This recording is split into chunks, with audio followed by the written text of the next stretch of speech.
go ahead, switch the style up, and if they hate, then let them hate, they want the money pile up.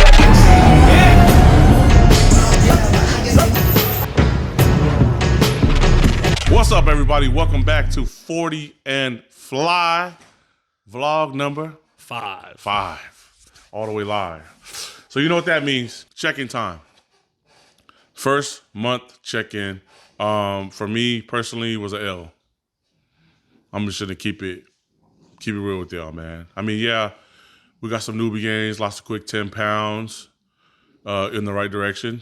1% down in, well, I wouldn't say 1%. I'd say 0.8% if I'm being completely honest, down in body fat percentage. I just wasn't happy with it. I'm not satisfied with it, I think. And I know why. I'm not going to sit there and pretend like I know why I didn't have the results that I wanted this month. I knew it was going to be hard. I just got to take it up a notch to another level. And that's just part of the game in anything. I've been an athlete my whole life. I've been through challenges my whole life. Learning a new play or coming back from an injury or coming back from surgery, which Dev's going to do. He had to come back from shoulder surgery before too. You kind of just struggle a little bit to get that mojo back. But I think it's all part of the process, right? Sometimes you have a good first month. Sometimes you have a bad second month. Sometimes you lose your first game. And then all of a sudden you're undefeated the rest of the year and you win the championship and you're like, thank God I lost that first game because that opened up my eyes, you know? So I think this was a humbling first month and I'm just going to take it as I lost the first game. And learn from my mistakes and bounce back next month. I think that's how we got to take it. But these are my vulnerability posts. That's why I do it. That's the whole point of it. And it'd just be stupid to sit up here and just and not just that. This is why I love these challenges and these vulnerability posts, is because it don't matter, because at the end of the day you got to have something to show for it. You know what I mean? So you just got to keep 100. The beautiful part about this is I understand kind of where I'm at mentally. I have a deeper understanding of where I'm at mentally based on the data, throughout the training. And we can utilize that data to build a better plan, right? Build a more productive plan to get us in the right direction. At least that's how my mind works. I think the type of cardio I was doing was an L for me, I think. So I think first on the list, I think I need to change the cardio. And the only reason why I say this is it's not that the type of cardio, which was just treadmill fasted cardio. I think it's not that the cardio is not a good form of cardio. I just think mentally for me, like it wasn't a good form of cardio for me starting off. So I think that was one thing. And listen. The whole point of these game plans is not to build motivation. It's to build discipline, right? But then how do you build discipline? You build discipline through routine. Now, then it gets to the point where it's just part of your routine. You're not thinking about it. There's no decision making at the beginning of the day. There's no like, do I want to? No, now it's my routine. This is what I do. And then that's how you create discipline, at least in my opinion. And I've never heard anyone really answer it like that, but I think that's the simplest way to put it, where it just becomes part of your daily routine and your whole day can't function properly unless you do that. I'm in the process of building my routine, finding what works and what doesn't. So I think I'm going to swap out the morning treadmill for basketball. I think that'll excite me a little bit more to get up in the morning, put on a 30-minute running clock after a stretch and warm up, and then just keep moving. I'm also working on a skill, so that helps me mentally, right? And then my purpose is using it as cardio. So not necessarily skill, that's just a byproduct of the cardio, but I think that'll help me. So that's the first adjustment I made in my plan. The second adjustment I made in my plan, which I made too late, was having a trainer. So I think I just brought Molly on too late. I should have brought her earlier. Yeah, it was just huge to have her. The only issue with having a trainer is that like no matter what, I have to build that discipline without her because our schedules are always different. Even though I think so. So my plan is this: if I have an opportunity to have a coach with me, I'm going to take that opportunity and I'm going to run with it because I know I'm going to have a great session, right? So that right there, whatever sessions I can get in during that week, I'm thankful for, and I'll be in the right direction. And I think the other two sessions, because I'm lifting 4 days a week, the other two sessions or the other sessions will just have to be on my own, and I'm just gonna have to suck it up and push it. And and the funny thing is when nutrition is dialed in perfect, you don't really have to like kill yourself like that, right? You can just get in and get some work. I think the tactic that I'm gonna use to help me with my weight training is reminding myself that I have nowhere else to be. Don't be in a rush. You have nowhere else to be. And I think sometimes I'm rushing through it, and I think I need to take my time and just tell myself you have nowhere else to be. So that's my plan for my strength and conditioning. Take a coach when I can get one, and then push myself on the other days and reminding myself that I have nowhere else to be. Nutrition.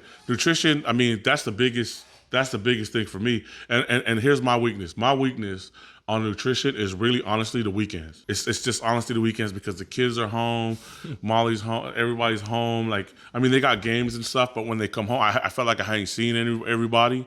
And then we get together and we watch movies and the snacks just start coming in. I'll eat my meals, but it's just like, fine. Oh, babe, I got Ben and Jerry's was 2 for $4 today. We got these new flavors and shit, and I'm just like, I'll have a bite. Motherfucker, you know damn well you can have a bite. Ben and Jerry's one bite. It's impossible. And I'm not even a sweet tooth, really.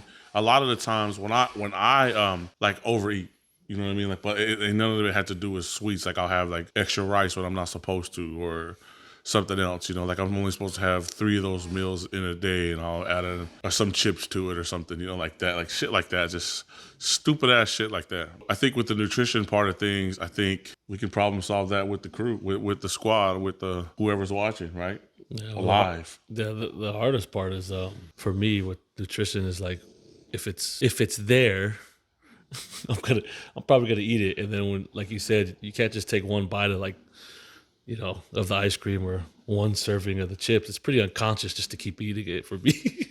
Yeah, you're a sweet tooth too. Yeah, you're sweet tooth I won't even notice. 2 seconds later, the thing will be gone. I'm like, oh, well, shit. Yeah, goodbye. My little Ben and Jerry's. My little penny. Oh, man. I think, okay, so let me think about this from a coaching standpoint, right? If I have an athlete that needs to make weight, or needs to cut down for the season or whatever, right? The first thing I would do is assess his weakness, right? So if his weakness is on the weekends, right, I would put the majority of his calories on the weekend and then limit him a little bit throughout the week. Hard part about that is he needs a lot of energy for his workouts, but then you're just gonna have to put a lot of his nutrition around his workouts, or use carb timing throughout the week to make sure that the workouts are efficient. But at the end of the day, he's got to be at a deficit no matter what, and he's got to be that way. Yeah. If a client is weak at nighttime, well, we're going to probably carb backload, put everything down late at night, make sure he works out early in the mornings to burn off what he ate late at night. But at least he can have the majority of his calories late at night, be a little lighter throughout the day, maybe intermittent fasting, have his window down that way. So, there's so many tools we can use to cater to each athlete's weaknesses. So for me, I would definitely be one of those athletes that's weak on the weekends, right? Would you say more the weekends at night, yeah? For sure. Yep. So just because we're all together, family night, and that's usually when we, Molly will order a pizza, and she doesn't cook at all. Well, I mean, sorry, just on the weekends. She doesn't cook at all anymore, but yeah, nowadays. So what if you did like you made sure 2 of your workouts were on the weekend, Saturday and Sunday in the morning, and then you intermittent fasting those 2 days? Would that work? Ooh, I like that. I actually like that. That's dope. Yeah. That's dope. And then we'll move the workouts to the weekends. Yeah, then you have your 2 possible training sessions with Molly during the week. Bruh. And then you're good. We did that. You guys did that? We just did that live. Bro, that's what we do. Problem solving. That's literally what we do in the gym with focus. Like, and then, before all this, training was shit, boy. That was my routine. That was my discipline, right? Yeah. It got to the point where it wasn't hard anymore, so I couldn't even call it discipline because it was my routine. Yeah. Right? If it becomes easy, is it still discipline? No. Is it still getting out of your comfort zone? No, because it's now comfortable. Yeah. Right? Yeah, it's true. But now getting out of your comfort zone is switching up your workouts to doing something you don't like to do now. Yeah. Now that's something else, right? Yep. But that's a whole nother conversation, right? That's a whole nother conversation. But we just did that. Okay, cool. So we'll switch to intermittent fasting on Saturdays and Sundays with the nutrition. Keep everything else the same. Move the workouts to the weekend, which will actually be really great too. Because I can, which will actually be really great too. Well, I think because one of the other problems you said you had was workouts when you feel like you have somewhere to be. Saturday and Sunday, there's usually nothing. Yeah, so you're right. You can kind of get up and do it whenever. You don't have to get up early. You don't I have like to worry that. about calls. And if I can catch Molly during the week, that'd be dope. Then you got 2 there. Yeah. All right, cool. So new split will probably be Monday, Wednesday, Saturday, Sunday. Yeah, or right? Tuesday, Wednesday, Saturday, Sunday. Probably. Or Tuesday, Wednesday, Saturday, Sunday. Sorry, Tuesday, Wednesday, Saturday, Sunday. Yeah. That's our old split.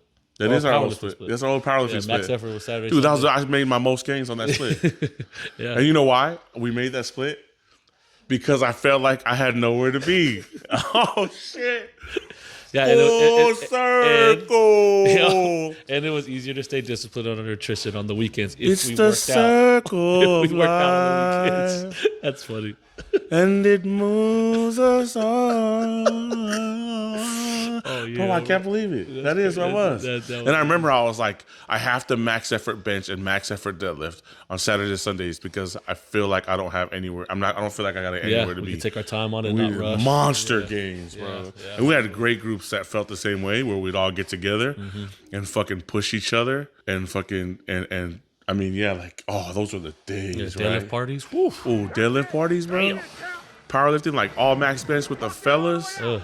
And you want to know what's crazy, man? Those days were the funnest because we used to, we used to be like, you fucking pussy. I stomped your neck, bitch. It was competitive. Get his neck. Yeah. Get his motherfucking neck. Everybody had someone to compete with too. It was fun. Yeah. Everybody they were going. It at was with great, other. man. And you know what's funny? We hated each other during those sessions, but we all got fucking better. I remember me and Alex just go at it, dude. Yeah. It was like, bitch, and we used to go at it. I think the hard part was that like everyone's schedule changed, and I think another hard part was I don't think anyone ever really got sensitive really on their feelings that much. No, I think I took a step back from powerlifting, and then you got one more meet in you. We kind of just disbanded kind of on its own. Yeah, but. People's schedules started changing on the weekend. Yeah. I remember Alex moved to Portland, and it was like everyone moved away. Troy graduated and left. Yeah, Troy graduated and left. He got a job back east. And the funny thing is, we used to do this with the powerlifting team, like the groups. Yeah. But everyone's so sensitive now. It's a new age, man. I mean, back then, bro, it was some shit talking. All the girls. It was some shit talking. And then there was one girl. We got one girl in. And I'm not going to say her name out of respect for her. But she's an awesome person. But like we brought in, like, as the groups get bigger, you got different people. Mm-hmm. Well, she could not handle the competition side of it, the team competition side of it. And she was just, and then it would just turn negative, man. And then it was just, feelings got hurt. And then all of a sudden it dragged past powerlifting, and then I was just like, Molly, we can't do these type of groups anymore, man, because although it's fun to like push each other, and it's fun to be like, if you're a bitch, get the fuck out, like, you know what I mean, you want to cry about it and get your feelings to get the fuck out. At the end of the day, we powerlift to like uplift each other, and we powerlift for people to build confidence and to have belief in themselves. And I think once it gets to that point where there's one where you get somebody in a group where they're not feeling that way and they can't handle competition, it's just you just can't do it. And here's the thing: a lot of powerlifters, to be honest, were never athletes to begin with. Yeah. Right. I think this was a lot of powerlifters. This is their opportunity to be athletes, their opportunity to compete. And it gives them belief in themselves and gives them confidence. And that's the whole point, right? That's why I always say powerlift. But the way I say it, it's empower, uplift. Right. So that's how I always look at powerlifting. So once you lose that, you just I think you just start. I think what the easiest way to do it is to kind of get that competitive kind of group separate, and then get the more sensitive people kind of training together. But I think at that point you kind of lose a little bit of the team camaraderie as well. So, I just think there's got to be a way. You know, we can just like say "fuck you, you're a pussy" in silence. You know what I mean? Like, yeah, fuck you, pussy, fucking pussy. No, but really, you're amazing, but fuck you, I'm gonna stomp your neck this time. No, but you're strong. You just gotta say it nicely. Like, I am going to beat you today. You know? Right? Yeah. Like in a nice tone. Would that work? Beat you today. Yeah. Yeah. You are a little bitch. What's that movie? Remember that movie where they were like just arguing, but they were actually complimenting each other today? Well, you look beautiful today. Huh? Let's do that skit real quick. Let's do that skit today. Oh yeah? Fuck, how are you today? I don't know. How about you? Oh yeah, you sexy fucker. Huh? You're looking great today. Have you been working out? You're so annoyingly handsome, man. Are we done there? That's how, like, you know, that's how it's got to be, like, right there. Oh, man. Talking mean with compliments. Yeah. In a mean tone, but giving compliments. That should get the point across. Let's go, mother, father. Hey, man. That reminds me when I was on my mission, man. When I was on I served a church mission in Montreal, Canada. And I was always getting hyped, you know what I mean? But I got to make sure, you know, when I'm around the missionaries, you know, just cause, you know, just, you know. Keep and it so PG. I used to be kind of a troll like that, you know, like, hey, you, shut the front door. Got you. You thought I was going to say, huh? You thought I was going to say. You know what I mean? I used to do that all the time. We're playing basketball on our P day. P day is like just kind of like a rest day. Yeah. We're playing basketball and we're like, you ain't shaving cream. Now it's just because I'm bad. But I still, you know, still believe in God. I don't go to church as much anymore, but I need to. But I still believe in being good people. Still think, you know, I still believe in service to others. Yeah, I was always taught, even outside of church, I was always taught that the most powerful warriors understand that the greatest power is absolute vulnerability and service to your fellow man. So I still believe that. I still abide by that. Even though there's a lot of trashy people out there, it doesn't change who you are and how you should act, right? I have to remind myself that, though. I'm be honest, and then hopefully I carry myself in such a way so where I don't gotta preach about it. You can just follow my lead if I'm doing all right, or pick me up if I need you to. I don't know how we got there, but it was funny. Anyways, I think today was jam-packed with content for the vlogcast. Huh? We did a live problem solve. We did a live problem solve. We literally do this for clients all the time. Yeah. We do this for clients all the time. Now, like, this is why I ain't in the gym, because I'm a client. How am I gonna go help people when I'm a client? And so hopefully I can help in this way, help in other ways, get my mind right, get back to where I need to be. We always learning. We always trying to improve. You got anything else? No. That's it, y'all. Let's get fly.